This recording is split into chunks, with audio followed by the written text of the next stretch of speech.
Base এডুকেশনের পক্ষ থেকে আবারও আরেকবার সবাইকে স্বাগত জানাই। তো দেখো, তোমাদের এই সংস্কৃতের যে বিষয়টি রয়েছে তার উপর অলরেডি দুটো এমসিকিউ এবং এসিকিউ প্রশ্ন এবং উত্তর আমি করে দিয়েছি।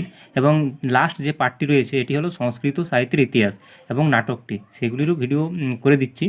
তো যদি কেউ আগের দুটি পার্ট না থেকে থাকো তাহলে তাদের কাছে বিশেষ অনুরোধ, তোমরা কিন্তু প্রত্যেকেই সেই ভিডিওগুলো দেখে নেবে, না হলে তোমরা কিন্তু পরবর্তী ক্ষেত্রে আক্ষেপ করবে যে ভিডিওগুলি আমরা দেখলাম না কেন। তো চলো বেশি দেরি না করে ভিডিওটি শুরু করা যাক। আর অবশ্যই তোমরা প্রত্যেকেই তোমাদের বন্ধুবান্ধবদেরকে এই ভিডিওটি শেয়ার করো, যাতে তোমরা যেমন উপকৃত হয়েছো ঠিক সেরকমভাবেই যাতে তোমার বন্ধুরা উপকৃত হতে পারে। তো চলো বেশি দেরি না করে শুরু করা যাক। তো দেখো, এখানে সংস্কৃত সাহিত্যের ইতিহাস থেকে যে প্রশ্নগুলি আসার সম্ভাবনা সেটি দেখো। 1 নম্বর যেটি রয়েছে, সংস্কৃত সাহিত্যে ভাষ্যে রচিত দৃশ্যকাব্যের সংখ্যা কটি? তো দেখো এখানে অপশান দেওয়া আছে 13টি, 15টি, 18টি, 14টি। তো এর যে সঠিক উত্তর সেটি হয়ে যাবে অপশান এ, 13টি।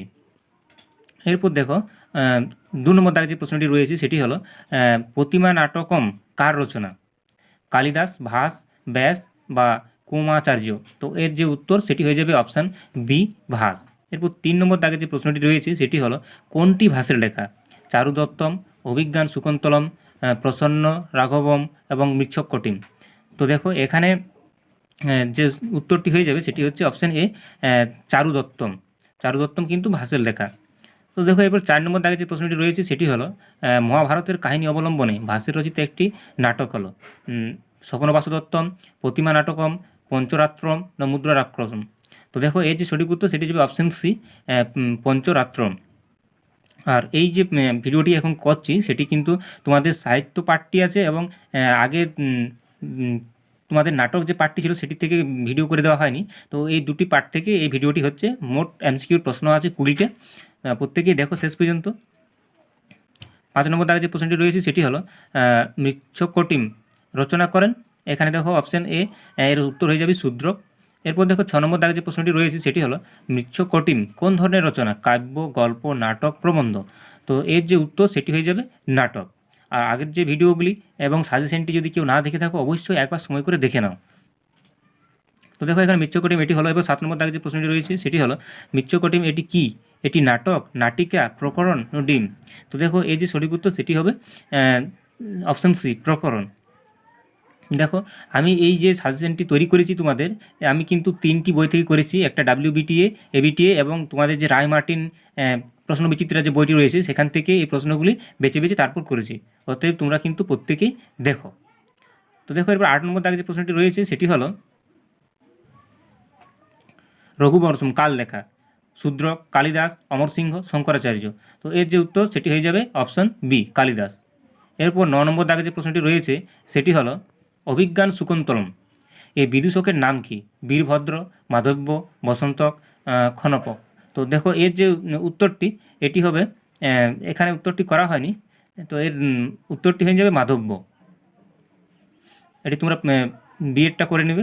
এরপর দেখো 10 নম্বর দাগে যে প্রশ্নটি রয়েছে সেটি হলো অভিজ্ঞান শুকুন্তলম এর রচয়িতা অশ্বঘোষ, ভাস, শূদ্রক, কালিসন? তো এর এখানে দেখো এখানে যে অপশান যে ডিটি রয়েছে এখানে কালি লস হয়ে গেছে, তো এটি আমার প্রিন্টিং মিস্টেক, এটি কালিদাস হবে। তো তোমরা একটু এটি বানানটা ঠিক করে নেবে, এটি কালিদাস হবে। এরপর দেখো 11 নম্বর দাগে যে প্রশ্নটি রয়েছে সেটি হলো বিশাখা দত্তম রচিত নাটক এখানে কোনটি? মৃচ্ছকটিক, মুদ্রা রাক্ষস, চারুদত্তম, মালবিক্রাগ্রম? তো এর যে সঠিক উত্তর সেটি হয়ে যাবে অপশান বি, মুদ্রা রাক্ষস। এরপর 12 নম্বর দাগে যে প্রশ্নটি রয়েছে সেটি হলো মুদ্রা রাক্ষস কে রচনা করেন? শূদ্রক, ভাস, কালিদাস, বিশাখা দত্ত? তো এর যে সঠিক উত্তর সেটি হয়ে যাবে অপশান ডি, বিশাখা দত্ত। এরপর আছে মেঘদূত কে রচনা করেন? জয়দেব, শূদ্রক, কালিদাস, বিশাখা দত্ত? তো দেখো এর যে উত্তর সেটি হয়ে যাবে অপশান সি, কালিদাস। এরপর যে প্রশ্নটি রয়েছে সেটি হলো জ্যামিতিক বিষয়ক গ্রন্থ কোনটি? অষ্টাদশহির্দক বা শুল্বসূত্রম, লীলাবতী? এদের কোনোটি এই নয়। তো এদের যে উত্তরটি হবে সেটি হচ্ছে অপশান বি, শুল্বসূত্রম। 15 নম্বর দাগে যে প্রশ্নটি রয়েছে সেটি হলো বরাহমিহি রচিত গ্রন্থটির নাম?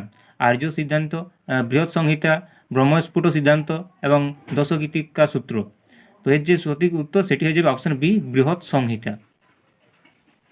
আর এই ভিডিওটি আমি একটু তাড়াহুড়ো করে বানিয়েছি এবং লেখাটা লিখিয়েছি, যার কারণে একটু বানান ভুল হয়েছে, তো তোমরা একটু অ্যাডজাস্ট করে নিও। এরপর দেখো 16 নম্বর দাগে যে প্রশ্নটি রয়েছে সেটি হলো, এখানে কিন্তু এটি নাটক থেকে যে প্রশ্নগুলি রয়েছে আসার সম্ভাবনা আছে সেগুলি নাটক থেকে। বাসন্তিক শবনম নাট্যাংশে রাজার নাম কি? ইন্দ্রনারায়ণ, ইন্দ্রমৌল, ইন্দু শর্মা, ইন্দু বর্মা। তো দেখো এর যে উত্তরটি এটি হয়ে যাবে অপশন ডি, ইন্দ্র বর্মা। এরপর দেখো 17 নম্বর দাগে যে প্রশ্নটি রয়েছে সেটি হলো, বাসন্তিক শবনম এর মূল গ্রন্থটি কোন ভাষায় রচিত? তো দেখো এর যে মূল গ্রন্থটি এটি কিন্তু ইংরেজি ভাষায় রচিত, আর এর পুরো নামটা আমরা জানি, এই মিডসামার নাইট ড্রিমস যেটি ইংরেজিতে রচিত হয়েছিল তার নাম ছিল। এবার দেখো 18 নম্বর দাগে যে প্রশ্নটি রয়েছে সেটি হলো, বাসন্তিক শবনম নাটকে রাজার প্রণয়িনীর নাম কি? কৌমুদী, কনকলেখা, সৌদামিনী, ইন্দুমতী। তো এর যে সঠিক উত্তর সেটি হবে কনকলেখা। এবার 18 নম্বর দাগে যে প্রশ্নটি রয়েছে সেটি হলো, কন্যার প্রতি ইন্দু শর্মার কী আজ্ঞা ছিল, মানে কী আদেশ ছিল? প্রমোদকে বিবাহ করা, বসন্তকে বিবাহ করা, মকরন্দকে বিবাহ করা, রাজাকে বিবাহ করা। তো দেখো এর যে সঠিক উত্তর সেটি হয়ে যাবে অপশন সি, মকরন্দকে বিবাহ করা। এরপর যদি 19 নম্বর যে প্রশ্নটি রয়েছে সেটি হলো, নাটকের শেষে নেপথ্য কী শোনা গিয়েছিল? তো দেখো বাসন্তী শর্মা যে নাটকটি রয়েছে সেই নাটকের শেষে কী শোনা গিয়েছিল? দেখো ঘণ্টার ধ্বনি, হর্ষধ্বনি, বংশীধ্বনি না মৃদাঙ্গ ধ্বনি। তো দেখো এর যে সঠিক উত্তর সেটি হয়ে যাবে অপশন ডি, মৃদাঙ্গ ধ্বনি বা মাদল যেটাকে আমরা বলে থাকি। এরপর দেখো 20 নম্বর দাগে যে প্রশ্নটি রয়েছে এবং এটি আমাদের শেষ প্রশ্ন, বাসন্তী শর্মা নাটকটি কয়টি অঙ্ক আছে? তো দেখো এখানে 4টি, 6টি, 5টি, 7টি। তো দেখো এই সঠিক উত্তর হয়ে যাবে 5টি। যদি ভিডিওটি তোমাদের ভালো লেগে থাকে তাহলে প্রত্যেকেই একটি করে লাইক করো, এবং চ্যানেলে যদি নতুন হয়ে থাকো তাহলে চ্যানেলটি সাবস্ক্রাইব করে রাখো, এবং পরবর্তীতে তোমাদের আরও অন্যান্য যে বিষয়গুলি আছে তার উত্তর পেতে চ্যানেলটিকে অবশ্যই সাবস্ক্রাইব করে রাখো। এখনও তোমাদের পলিটিক্যাল সায়েন্স এবং জিওগ্রাফি এবং ইতিহাস রয়েছে। ইতিমধ্যে আমি রাষ্ট্রবিজ্ঞান বা পলিটিক্যাল সায়েন্সের বেশ কিছু প্রশ্ন উত্তর করে দিয়েছি, যদি কেউ না দেখে থাকো অবশ্যই দেখে নিও। আজকের ভিডিও এই পর্যন্তই।